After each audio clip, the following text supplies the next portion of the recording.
A very warm welcome to all the viewers. Welcome back to Hansraj e-Samvaad. My name is Piyush Chaudhary. As we know, we are going on. This is the ongoing series, the ongoing lecture series on the VAC titled Reading Indian Fiction in English. So previously, I have discussed the summary of this novel part by part, chapter by chapter. Then I had also taken up the various themes of this novel. I have already delivered two lectures on the various themes, in the novel Azadi. So now these few lectures, I'll be taking up two more lectures, two or perhaps three more lectures on the character analysis of the novel. As we know, there are loads and loads of characters in this novel. So let us go on by briefly describing about each and every character that we come across.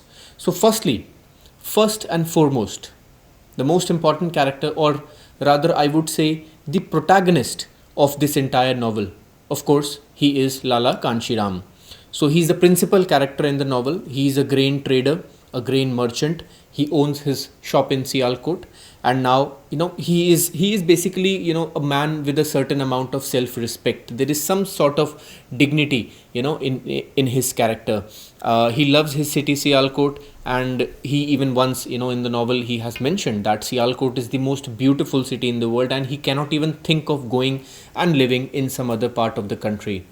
Now, what does this describe about the man Kanshiram? It shows that he has a deep connect, a deep love, for his own city, at the place where he was born, perhaps, and where he has, developed his own business, and he has grown all over these years. So, of course, the novel Azadi shows the pain, the trauma of leaving one's home and being a refugee, and then trying to seek refuge in some other part of the country, and trying to seek refuge in a foreign place. So of course he goes to Delhi.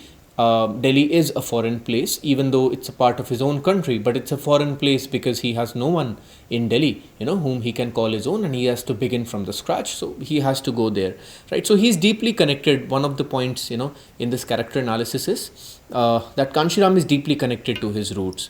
Now, he is the head of the family, of course. If you remember in the beginning, he keeps teaching Prabharani certain things because Prabharani is illiterate. She cannot read and write, or she can she cannot study, so she cannot read. So he is the one who, and he always acts as a benefactor, as her senior, and perhaps he even enjoys a godlike image in Prabharani's mind.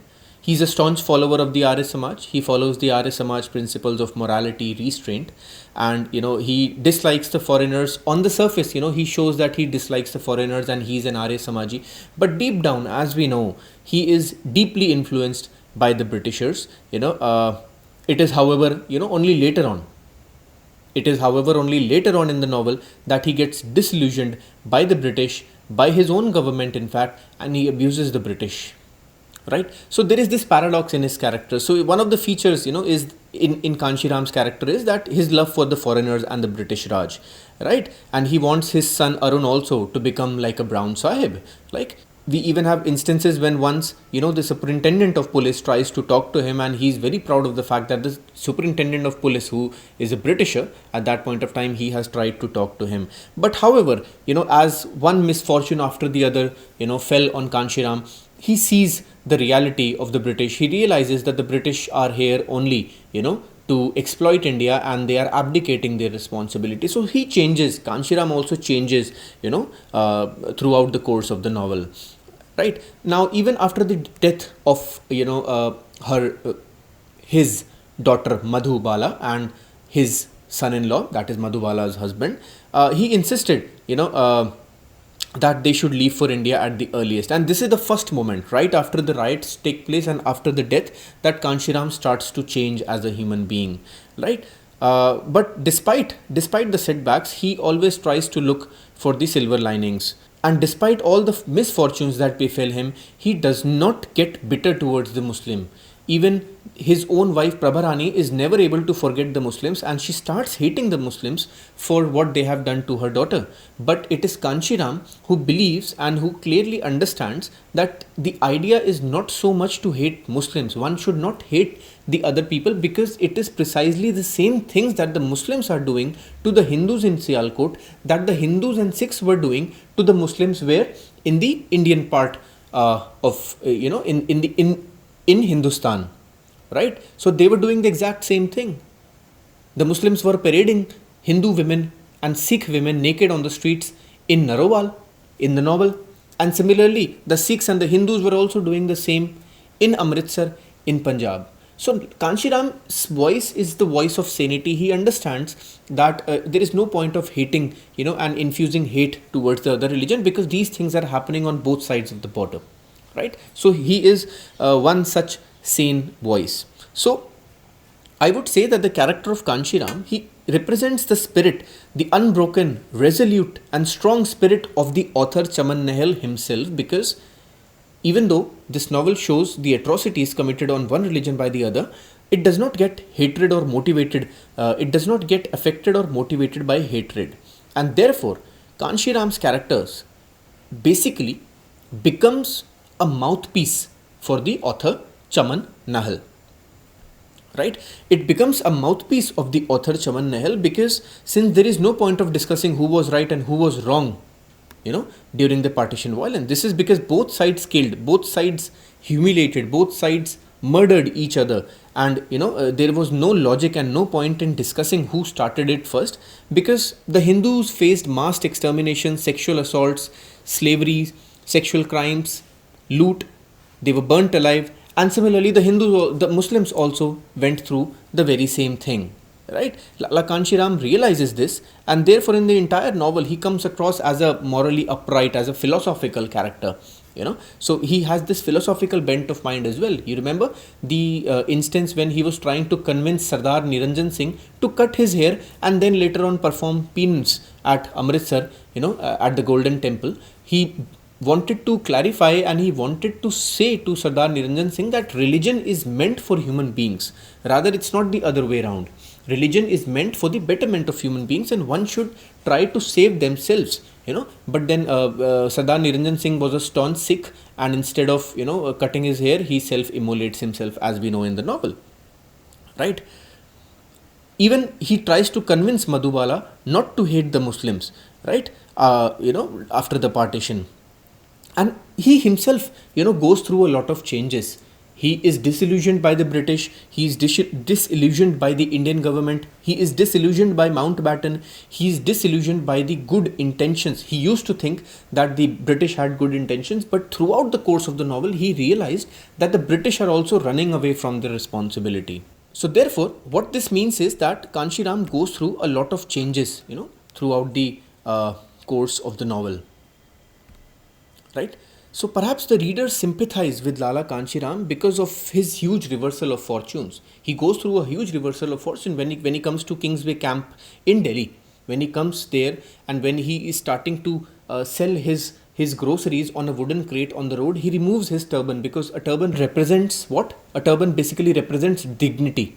Right? A pagadi represents dignity. So Kanshiram was not a Sikh man, but he used to wear a colorful turban on his head, which was a mark of his self-respect. But now, when he has left Sialkot, his respect, his dignity was in Sialkot. But now he has come over to Delhi, and the rich landowner, the rich shopkeeper, the rich shop owner of a good and a prosperous business in Sialkot is now selling wooden crates. So apart from the fact that Chaman Nahal is trying to show the grave, realistic things in society, this novel also shows the way Kanshiram's character has changed, the way it has visually changed over the sequence, over the course of the novel. So fortunes were reversed. Kanshiram's fortune was completely reversed.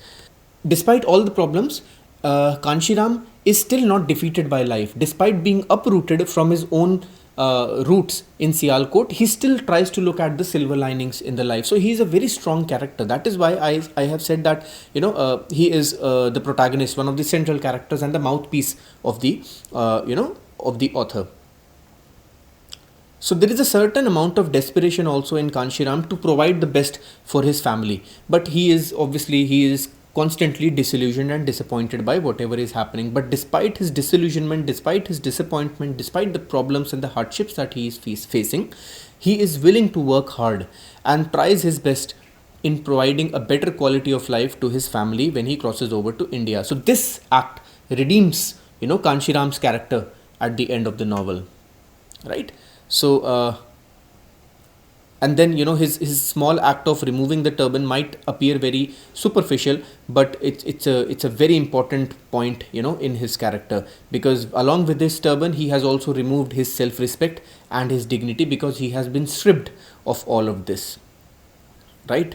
So now he is not Lala Kanshiram, he simply is Kanshiram. So the honorific title of a Lala is nowhere, it's no more bestowed on him, right? And now he just becomes Kanshiram. So overall, as we saw in the character of Kanshiram, he's a certain mix of, he is a paradoxical, but then he grows also. And also the fact that he's very much a sensible person, who understands the importance of adapting to situations, and who is willing to work for his family, and despite all the problems, all the darkness, he is willing to look at the brighter side of life. And at one point of time he has even mentioned that at least now, after the departure of the British, after the partition, despite the problems, they are now able to raise their voice. Earlier on, they were not even able to raise their voice, because of the British Raj, but now at least he can do so. So basically, in totality, in conclusion, Kanshiram comes across as a very secular, a very rational and a wise man, who considers rationality above fanaticism, mindlessness, madness, and pent up emotions. So there is a certain sense of dignity also in his character, despite all the problems that, and there is a sense of wisdom also in his character. So throughout the novel he comes across as a very grounded man, as a very rational man. So therefore he is a very important character and can rightfully be considered as the protagonist of the novel, right? And he is a character who constantly grows throughout the course of the novel.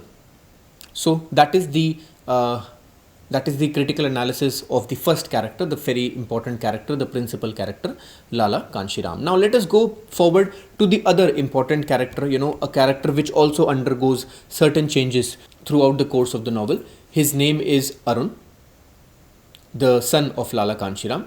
Now, since the beginning of the novel, Arun comes across as a realist man. If you remember, Lala Kanshiram was an idealist man in the beginning of the novel. He believed that everything will be fine even after the announcement of the Mountbatten plan. Things will be fine. But it is Arun who is very realist. His father is an idealist, but Arun, the son, is a realist. He understands that now it's the 3rd of June. Mountbatten has announced his plan, and now they will be killed by the Muslims. So he senses that. So he's, pretty much a man of the world. Despite his young age, he's pretty much a man of the world, right? So he understands. He's a realist, and he understands the implications of partitions and the dangers of the announcement of partition more than his father. He also understands that it will be impossible now for him to continue his love affair with Noor. Earlier on, he was hopeful. He even was willing to convert to Islam. But then later on, as things unfolded, he realizes that this is not going to go his way. And now he will have to leave. Then later on, when Captain Rahmatullah Khan invited Arun to his army barracks and asked him to present Sunanda, and in return, he will help the entire family cross over the border in half an hour. So Arun comes across as a strong character. He is not self-centered. He is not very selfish with his ideals, because he refuses to do that. He refuses to give Sunanda to Captain Rahmatullah Khan, because he knows that Captain Rahmatullah Khan has evil eyes on the beautiful woman Sunanda, despite knowing that Sunanda is married. So he understands that, and he does not respond to the evil machinations of Captain Rahmatullah Khan. So obviously he redeems himself as a character, as a good human being. But then Arun is a supporting character, in the sense that after Lala Kanshiram, the novelist has given maximum space to Arun's views and Arun's life.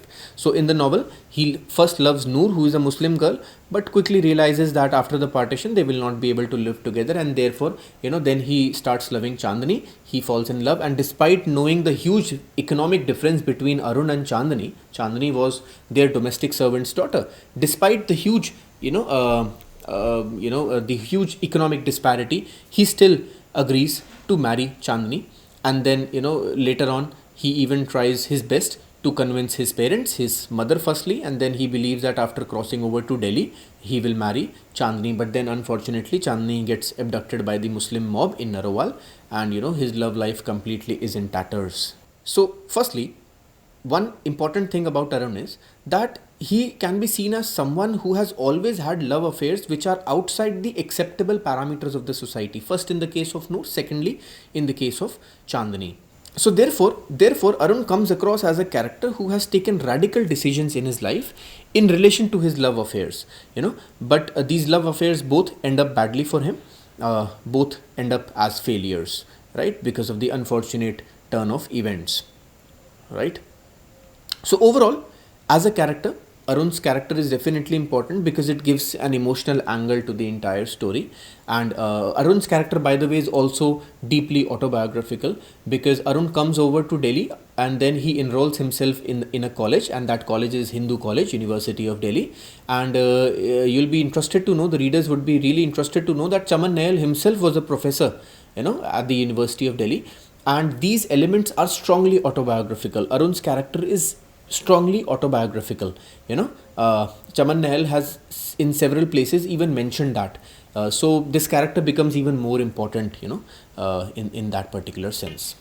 Now, despite the hatred between the Muslims and the Hindus, there are two characters who are very helpful towards the Hindus, and they try their best to save the Hindus in Sialkot, but ultimately even they realize that things are not going to go well, and therefore they have to give in, but they were supportive till the end, and that is Chaudhry Barkat Ali and his son Munir. His son Munir, by the way, is the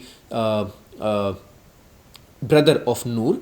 He is fully aware of the fact that Noor is having a love affair with Arun, but he has no problems with it because their families live together, and he has no problem Arun being a Hindu, right. But then later on, after the announcement of the partition plan, when he gets to know that the Muslim boys of their college are looking at Arun with suspicion and hatred, he realizes and he requests Arun to leave Sialkot and to give up their love affair. And that's how the things happen. Similarly, in the character of Chaudhry Barkat Ali, he is a very learned man, a scholar, and as well as they all belong to a very rich family, Chaudhry Barkat Ali and his son Munir and their daughter Noor. They belong to a respectable family, and they have lived with the Hindus since ages. So they have lived together, they ate together, they celebrated their festivals together, and therefore they were highly supportive of their Hindu brothers, right. So Chaudhry Barkat Ali understands the real meaning of being a Muslim is to never harbor hatred towards their neighbors, and therefore he is absolutely distressed because of the mass riots, the murders, the loots, the rapes, the sexual assaults, and all the violence due to the partition, right. And both he and his son Munir, they both visit, they keep walking for almost 6 miles, in the large convoy, and when they finally realize that they cannot walk further, so they bid an emotional farewell to their Hindu brothers, and they get back to their own home in Sialkot, right. So both walked on for 6 miles, and this small gesture goes a long way in showing that despite the pains of partition, despite the instigation by people like Muhammad Ali Jinnah, by Liaquat Ali Khan, and by the Muslim League, and despite hateful instigation and hateful and vituperative moments where where the emotions are running high, there are still a lot of people who were supportive towards their, and where so basically the character of Chaudhry Barkat Ali and Munir show humanity at large, that humanity is still not dead, even though there are very few people, but then there are certain people. So they are not divided by hate, they are not divided by hatred, they are not divided by madness or lust, right? Rather, they are united by love and care for their fellow friends, despite the fact that they are from different religions. But what is important to understand is that Chaudhry Barkat Ali tried his best to save, and he even thought that he will save them at his own home, but he realizes that this is not possible. The Muslims will get to know, and then he can also be in danger, right? So overall, despite being an influential member of the Muslim community, he cannot prevent the violence against Kanshiram and other Hindus, and then he himself urges them to go over to Sialkot for their own safety, right? Obviously we have other characters like Suraj Prakash, who is a dumb-witted character. He is a lustful character, and he is, a petty person who does not, he's not really emotional in that sense, and he is dumb. Of course, that's how he has been definitely, he has been repeatedly referred to. In fact, one of those ghastly incidents, in Narowal, where Hindu women were paraded naked by the Muslim mobs. So Arun was visually depressed by that sight, but then it was an exciting moment for a character like Suraj Prakash. He was not at all moved or not at all upset by that act. Rather, he just enjoyed it and he forgot about it the other moment. So he is a very shallow character. There is a certain amount of distaste with which Chaman Nahal has created his character. So that is the character of Suraj Prakash, Bibi Amarvati's son, and the husband of the beautiful woman Sunanda.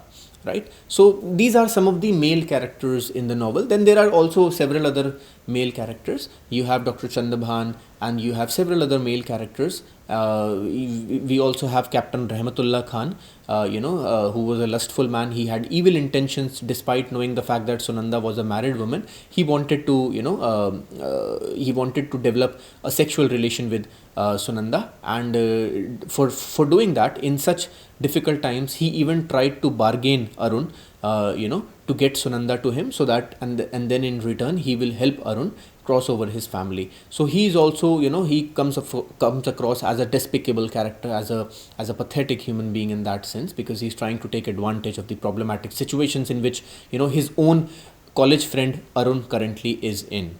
Right. Then there are other male characters also in the novel, but these were the major male characters, and the most important two characters are Lala Kanshiram and his son Arun. So that is pretty much in this lecture. These were some of the male characters. Now I will be discussing the female characters separately, and there is a need to discuss the female characters separately for reasons which the readers and the viewers of this lecture will find in the next part. So I will end the lecture here. In the subsequent lecture, I'll be taking up the female characters of the novel in greater depth, and there are loads of issues that we'll be discussing on. Thank you so much for joining in. Keep watching Hansraj e-Samvaad and keep commenting your doubts. If you have any queries, any suggestions also, so please do that in the comment section. I will see you very soon in the next part. Thank you. Goodbye. Jai Hind.